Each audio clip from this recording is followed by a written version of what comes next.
চাঁদা উঠাও কেন? যারা আমার সামনে আছো, অনলাইনে পৃথিবীর যেখানে যারা আছে, এই বক্তব্য যেখানে যখন যে শুনবে, সকল দিনই ভাই বোনকে বলছি, জুয়াচুরি থেকে বেঁচে থাকো, জুলুম থেকে বেঁচে থাকো, চাঁদাবাজি থেকে বেঁচে থাকো, ভিক্ষে করে খাও। মানুষকে দাপট দেখিয়ে চাঁদা উঠাও কেন? কেন উঠাবা? ব্যবসায়ীর রাস্তা ধরতে হবে কেন তোমাকে? বিত্তশালীর বাড়িতে গিয়ে তোমাকে আক্রমণ করতে হবে কেন?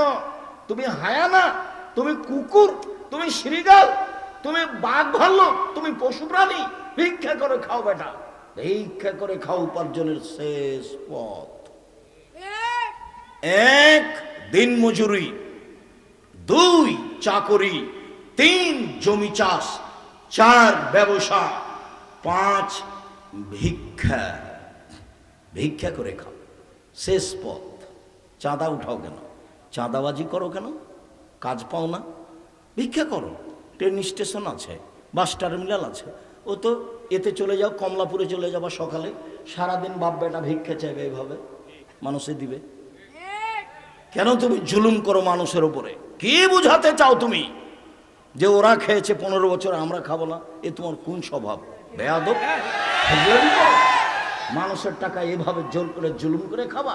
তুমি জাতির জন্য বোঝা। তোমার বাপের তোমাকে মানুষ করাই ভুল হয়েছে। তোমার বাপের তোমাকে এইভাবে বড় করাই ভুল হয়েছে। তোমার বাপই দোষী।